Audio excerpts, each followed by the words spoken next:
नमस्कार दोस्तों। आज हम शुरू करने जा रहे हैं कक्षा 6 के इतिहास की जो हमारी बुक चलती है जिसका नाम है हमारा अतीत। उसकी हम शुरुआत करेंगे। तो ये जो नवीन एनसीईआरटी है इसमें पहला ही अध्याय है। पहले अध्याय का जो नाम है वो है क्या, कब, कहाँ और क्यों।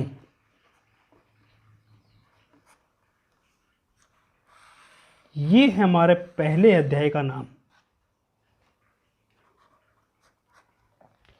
देखो, इस पाठ में हमें कुल 5 जगहों के बारे में बताया गया है।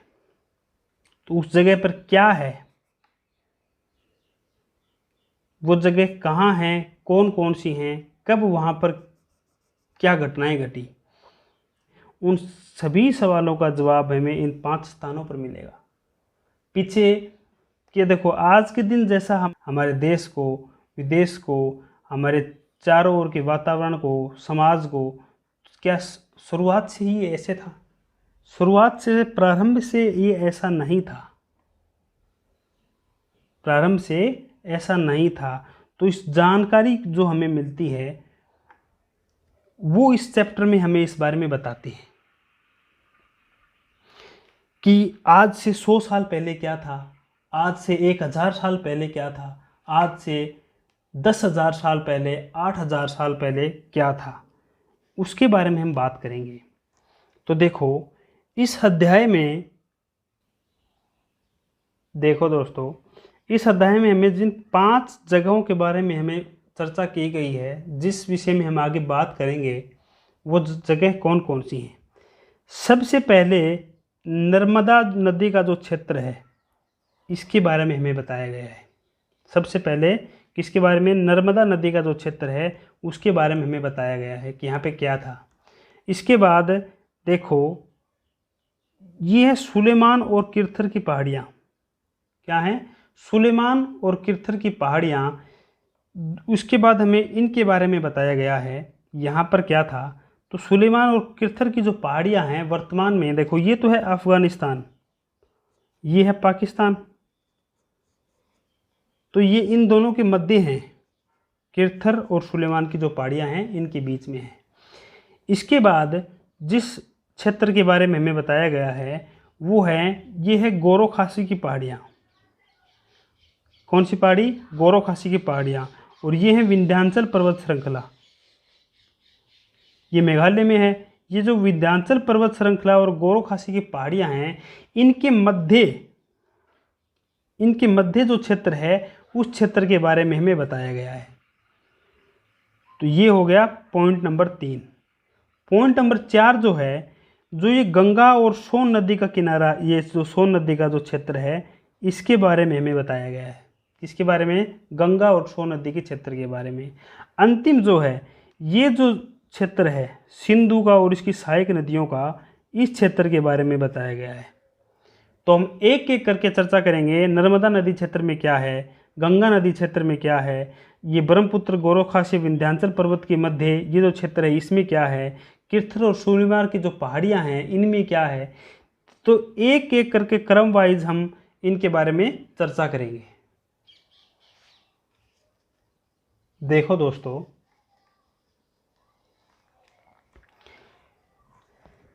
सबसे पहले जिस क्षेत्र की चर्चा यहाँ पे है, जिस क्षेत्र के बारे में हमें इस अध्याय में पढ़ने को मिलता है वो क्षेत्र है नर्मदा घाटी क्षेत्र।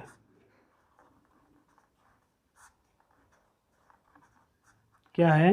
नर्मदा घाटी क्षेत्र। जो नर्मदा घाटी क्षेत्र है इसमें क्या है?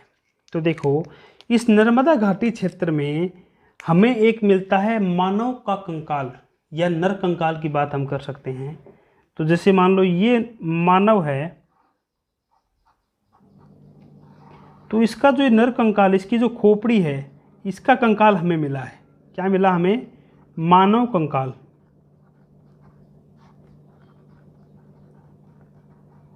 मानव कंकाल जो है वो हमें यहाँ से मिला है, नर्मदा घाटी क्षेत्र से।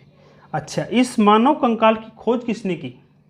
तो इस मानव कंकाल की खोज की थी, आपने नाम सुना होगा, अरुण सोनकिया ने। किसने? अरुण सोनकिया ने इस मानव नर कंकाल की खोज की थी। कब की थी? तो ये बात है बच्चों 1982 की।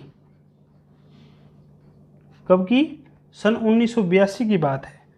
कहाँ पर, किस जगह पर?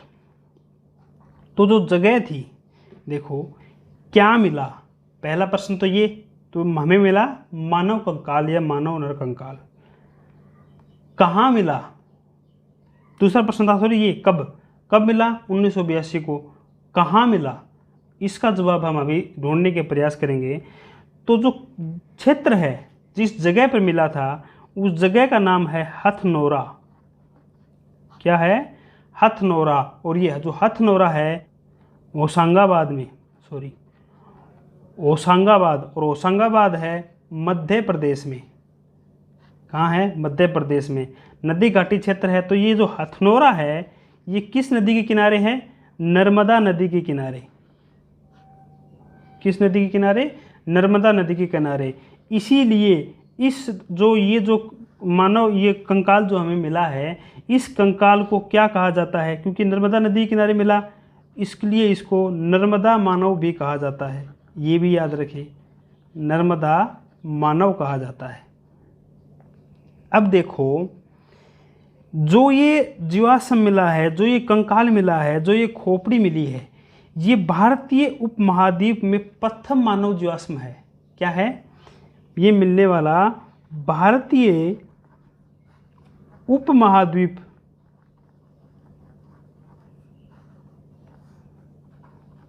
पर मिलने वाला प्रथम मानव जीवाश्म है। क्या है? प्रथम मानव जीवाश्म है, इसका भी याद रखें। अच्छा, जो ये मानव कंकाल या जो नर कंकाल है या खोपड़ी जो हमें यहाँ मिली है, उसका नाम भी दिया गया है भाई। उसका क्या नाम दिया गया है? उसका नाम दिया गया है होमो इरेक्टस नर्मदेसिस। क्या है? नर्मदेनिसस। अजीब सा नाम है थोड़ा, होमो इरेक्टस नर्मदेसिस।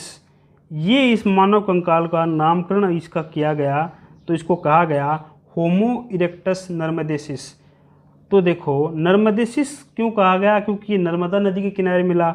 और होमो इरेक्टस जो है, ये है प्रजाति का नाम। किसका नाम है? प्रजाति का नाम।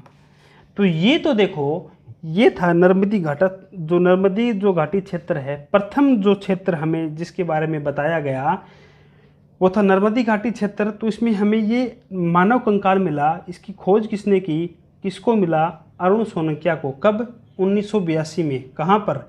हथनोरा, होशंगाबाद, मध्य प्रदेश से, नर्मदा नदी के किनारे। इसलिए इसे कहा गया नर्मदा मानव। क्या कह दिया गया? नर्मदा मानव। और भारतीय उपमहाद्वीप में मिलने वाला प्रथम जीवाश्म का जो है वो है ये मानव कंकाल। क्या है? मानव कंकाल। आगे देखो, आगे इसमें ये बता दिया गया, इसमें इस चैप्टर में या इस बुक में, कि जो नर्मदा घाटी के जो क्षेत्र में जो लोग रहते थे, इस कंकाल को देखकर ये बताया गया कि वो एक तो भोजन के संग्राहक थे। क्या थे?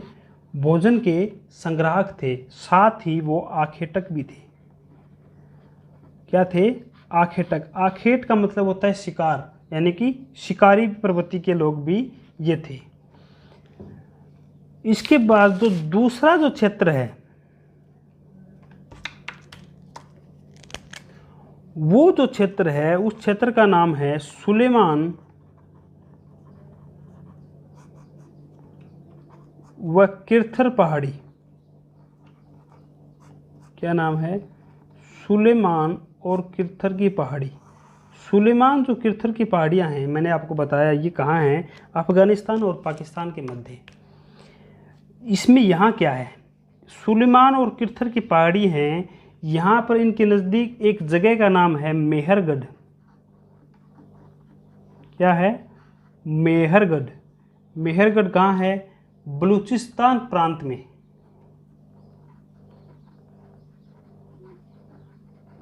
कौन से प्रांत में है? बलूचिस्तान प्रांत में मेहरगढ़ जगह है।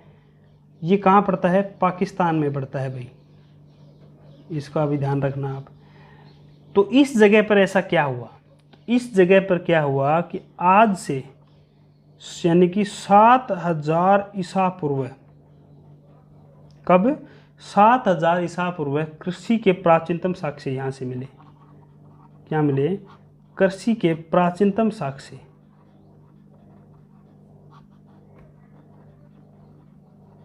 क्या मिले? कृषि के प्राचीनतम साक्ष्य मिले। कौन कौन सी कृषि थी? किसकी फसल की? तो वो थी कपास, ये गेहूं और जौ।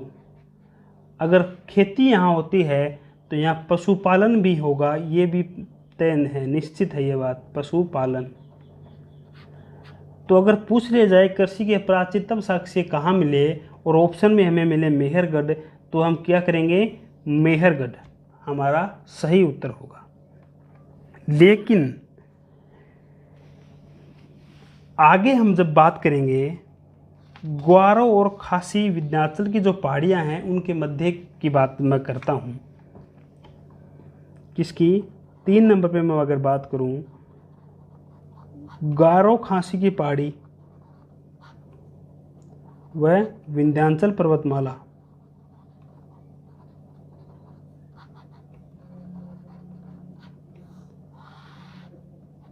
इनके मध्य देखो क्या है, ये मेघालय में है।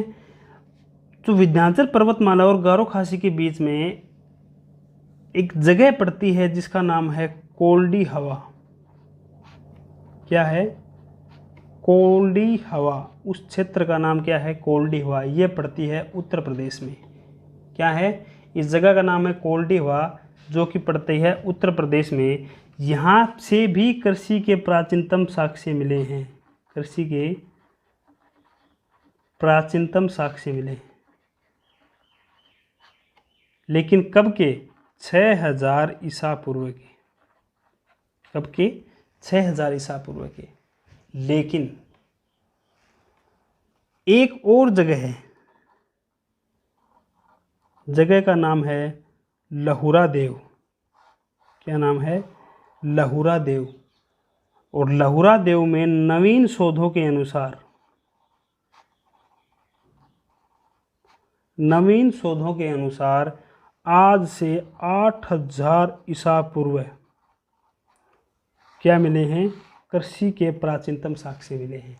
यानी अगर पूछ लिया जाए प्रश्न हमारा ये है कि कृषि के प्राचीनतम साक्ष्य मिले हैं, ऑप्शन में मेहरगढ़ भी नहीं है, कोल्डी हवा तो है नहीं, लहुरा देव है, तो हमारा उत्तर होगा लहुरा देव। अगर इन दोनों में से कुछ नहीं है तो हमारा उत्तर होगा मेहरगढ़। ये तय है, ये बिल्कुल तय है कि तीनों ऑप्शन में आपको नहीं मिलेंगे। और ये भी तय है कि लहुरा देव और मेहरगढ़ तो पक्का ही नहीं मिलेंगे एक साथ, इन दोनों में से कोई एक मिलेगा। इसके बाद 4 नंबर पे जिस जगह की चर्चा की गई है वो जगह है गंगा और सोन नदी के बीच का क्षेत्र।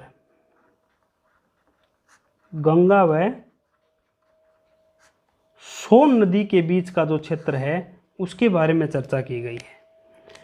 तो इसमें बताया गया कि गंगा और सोन नदी का जो बीच का जो क्षेत्र है वहाँ है मगध साम्राज्य। वहाँ क्या था?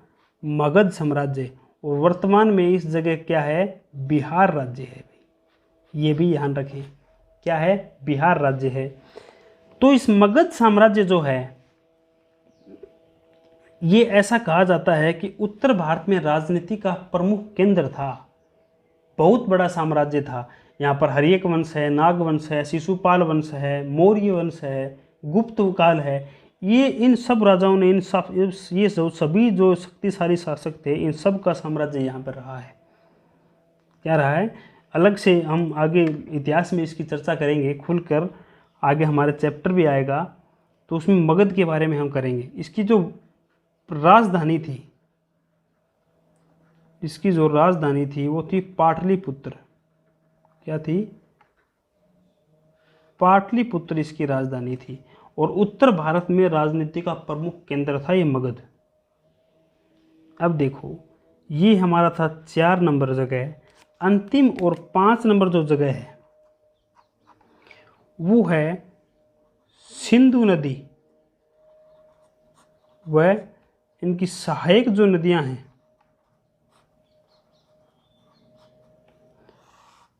इनके पास का क्षेत्र, इनके बीच का जो क्षेत्र है, वो इनके किनारे का जो क्षेत्र है, तो इन नदी के किनारे हम सभी जानते हैं कि एक सभ्यता का विकास हुआ था, नगरीय सभ्यता का, जिसे हम क्या कहते हैं, सिंधु सभ्यता भी कहते हैं। क्या कहते हैं? सिंधु सभ्यता। सिंधु सभ्यता के बारे में भी शायद हमारा 3rd या 4th चैप्टर है, उसमें हम पूरी सिंधु सभ्यता के बारे में विस्तार से चर्चा करेंगे। इन 5 जगहों की चर्चा के बाद जो इसके आगे जो पॉइंट हमें दे रखे हैं इस बुक में, इस एनसीईआरटी में, तो वो हमें बता रखा है कि भारत, जो हमारे देश का नाम है भारत, क्या है? भारत, वो कहाँ से आया? कैसे हम कह सकते हैं कि हमारे देश का जो नाम भारत है ये कब से चलता आ रहा है, किसने ये नाम दिया? इसके बारे में अगर मैं बात करूं तो देखो, एक तो हमें हमारे देश का नाम मिलता है भारत, एक हमें नाम मिलता है हिंदुस्तान, एक हमें नाम मिलता है इंडिया, एक हमें नाम मिलता है जम्बू द्वीप। क्या है? जम्बू द्वीप। ये नाम है कुछ जो हमें मिलते हैं। तो देखो, भारत जो नाम है,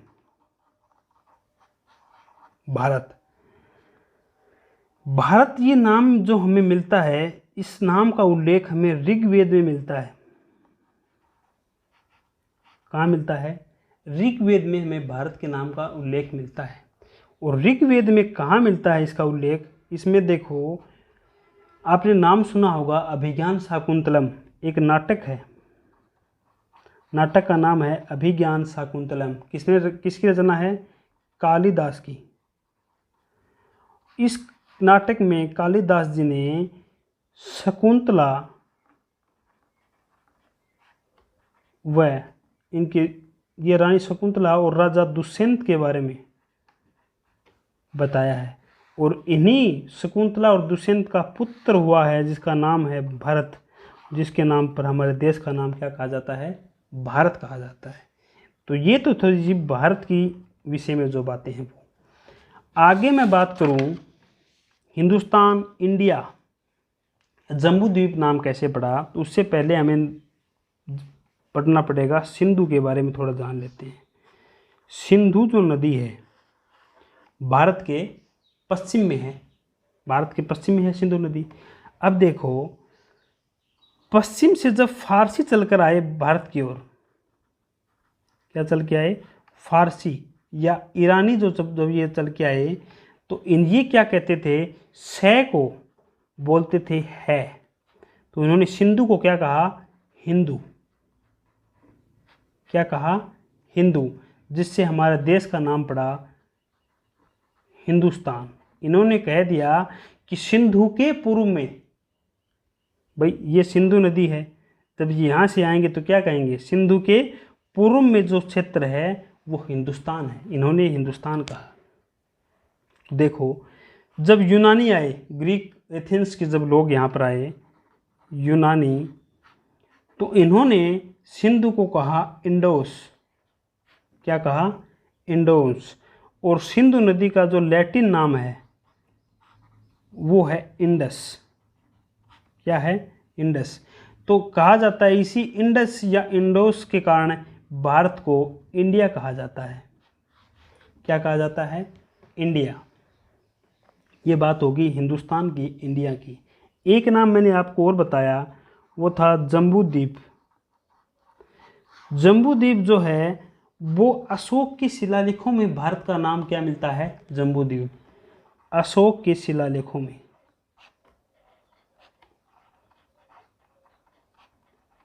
अशोक के जो शिलालेख हैं उनमें भारत का नाम क्या मिलता है? जम्बू द्वीप मिलता है। अब देखो,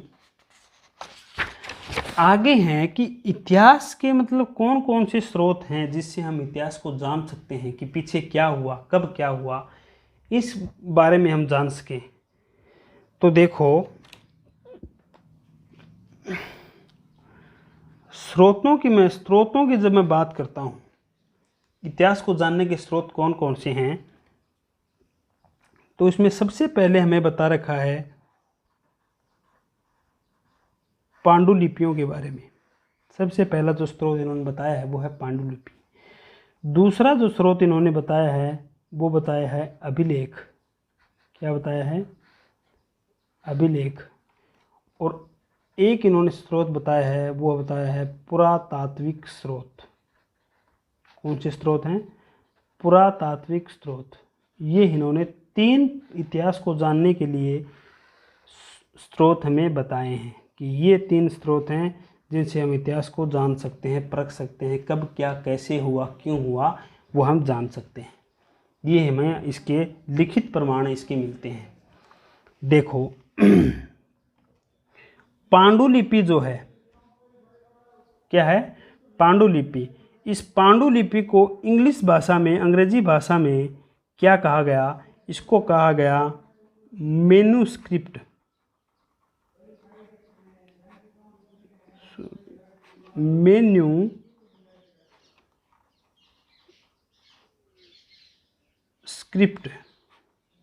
क्या कह दिया गया? मेन्यूस्क्रिप्ट कहा गया। इंग्लिश भाषा में क्या कहा गया? मेन्यूस्क्रिप्ट। ये जो मेन्यूस्क्रिप्ट शब्द है ये लैटिन भाषा के मनु से बना है। किससे? मेनू से। ये शब्द लैटिन भाषा के मेनू से क्या बना? मेन्यूस्क्रिप्ट बना है। अब ये पांडुलिपियां हैं क्या? ये पांडुलिपियां क्या होती हैं, इस बारे में अगर मैं बात करूं तो देखो, प्राचीन समय में क्या होता था कि जो ताड़ पत्र होते हैं, एक हिमालय में मिलता है भुर्ज नाम का पेड़, उसकी जो शाखाएं हैं, उनके ऊपर जो भी पंडित थे, विद्वान थे, जो लेखन का काम करते थे, वो इनकी छाल लेते थे या ताड़ के जो पत्र होते हैं, पत्ते जो होते हैं, उन पे लिखते थे बैठकर। क्या करते थे? हाथ से लिखते थे। उसमें कुछ भी हो सकता है, इनकी कोई सांस्कृतिक कोई बातें हो सकती हैं, कोई धार्मिक बातें हो सकती हैं, कोई राजा के बारे में लिखा हुआ हो सकता है, किसी स्थान विशेष के बारे में लिखा हुआ हो सकता है। तो वो पांडुलिपियां हैं। किससे? हाथ से लिखित हैं। किससे? हाथ से लिखित एक दस्तावेज है जो किन पे लिखा जाता था? ताम्र पत्रों पर और भुर्ज पेड़ों की छाल पर लिखा गया इनको। इनकी जो भाषा थी, मुख्यतः इनकी जो भाषा थी वो थी संस्कृत, और दूसरी है प्राकृत भाषा। संस्कृत और प्राकृत भाषा। प्राकृत भाषा का मतलब है आम बोलचाल की भाषा। कौन सी भाषा है? आम उनकी बोलचाल की जो भाषा है वो प्राकृत भाषा है। इसको भी आप ध्यान रखें। तो ये थी पांडुलिपि। इसके बाद देखो, बात है अभिलेख की। तो अभिलेख क्या है? जो किसी न किसी पर लिखे गए हैं। लिखे तो ये भी गए हैं, पांडुलिपि भी लिखी गई हैं, लेकिन किसी न किसी चीज़ पर इसको उत्कीर्ण किया गया है, इसको खोद खोद के लिखा गया है। वो हैं, देखो, ये किसी पे भी लिखे हो सकते हैं। जैसे अगर इनको तांबे पर अगर लिख दिया गया तो क्या बोला इनको? ताम्रलेख बोल दिया मैंने। क्या बोल दिया? ताम्रलेख। ऐसे अगर शिला पे लिखा गया तो शिलालेख, गुफा पे लिखा गया तो गुहालेख, स्तंभ पे लिखा गया तो स्तंभलेख। ऐसे ऐसे ये अभिलेख हैं जो जब हम अशोक के बारे में पढ़ेंगे तो बहुत स्तंभलेख अभिलेख हैं भाई, बहुत ज़्यादा अभिलेख। आगे हम जब पढ़ेंगे तो विस्तार से अभिलेखों के बारे में चर्चा करेंगे। एक बार इसमें इतना ही जान लो कि अभिलेख क्या है। किसी न किसी चीज़ पे लिखे गए, इस पर किसी राजा की प्रस्तुति भी, किसी राजा की प्रशंसा भी हो सकता है की गई हो, किसी भी राजा के वो जो जीवन काल है उसके बारे में भी लिखाया गया हो, राजा ने कुछ अच्छा किया है उसके बारे में, कुछ प्रशस्ति के नाम पे कुछ लगवा दिया हो राजा ने, तो वो सब अभिलेख में आ जाएंगे। अब देखो, पुरातात्विक स्रोत क्या हैं? इतिहास को जानने के पुरातात्विक स्रोत क्या हैं? तो पुरातात्विक स्रोतों में क्या आ जाएगा कि जैसे कोई इमारत है, भवन है, मंदिर है, बर्तन हैं, बर्तन का मतलब मृद भांड हैं, सिक्के हैं, ये सभी जो हमें इनसे जो जिस भी प्रकार की इतिहास की जानकारी मिलेगी, तो ये जो स्रोत हैं, इन स्रोतों को क्या कहते हैं हम? पुरातात्विक स्रोत। क्या कहते हैं? पुरातात्विक स्रोत। अब देखो, एक बात और अंतिम है इस चैप्टर में, वो क्या है? तो वो जो अंतिम बात है इस चैप्टर की, बिल्कुल एक छोटी सी बात है, एनसीईआरटी में बता रखी है, तो वैसी कोई इतनी महत्वपूर्ण बात नहीं है, लेकिन एनसीईआरटी ने बता रखा है तो मैं भी बता देता हूँ कि देखो, एक तो होता है ईसा पूर्व, लिखते हैं नहीं लिखते ईसा पूर्व, एक लिखते हैं ईस्वी। क्या लिखते हैं? ईस्वी। तो देखो, जैसे मान लिया गया 0 जहाँ से है वहाँ किसका जन्म हुआ? ईसा का जन्म हुआ। क्या माना गया? ईसा का जन्म। इसे क्या कह दिया गया? ईस्वी। अब जब ईस्वी से पीछे गए और ईस्वी से आगे आए, तो अभी हम कहाँ हैं? ईसा के जन्म के बाद की स्थिति में हैं। किसमें है? ईसा का जन्म हुआ 0 पर, आज हम जी रहे हैं 2020 में। कौन सा वर्ष चल रहा है? 2020, 2021, ऐसे ऐसे करके। ठीक है, तो ये शुरुआत कहाँ से हुई? 1 2 3 ऐसी शुरुआत हुई है। अब ऐसे ही ईसा पूर्व की ओर जब गए तो हम वापस यहाँ से चले, तो ऐसे चलते चलते मान लो 5000 ईसा पूर्व में आ गए, है ना? ऐसे चलते चलते तो ईसा पूर्व का जो समय था, इसको बोल दिया गया ईसा पूर्व, या इंग्लिश में कह दिया गया बीसी, और इसको इंग्लिश में कह दिया गया एसी। ईसा के जन्म के पश्चात वो जो समय था, ईस्वी जिसे हम कहते हैं, इसे क्या कह दिया गया? एसी। बीसी की फुल फॉर्म जो है वो है बिफोर क्राइस्ट। क्या है? Before Christ. ऐसे ही जो एसी की फुल फॉर्म है वो है एनो डोमिनी। क्या है? एनो डोमिनी। कोई इतनी महत्वपूर्ण बात नहीं है, लेकिन वो एनसीईआरटी में बता रखा है, इसलिए मैंने भी आपको बता दिया। अब नेक्स्ट क्लास में करेंगे नेक्स्ट चैप्टर। धन्यवाद दोस्तों।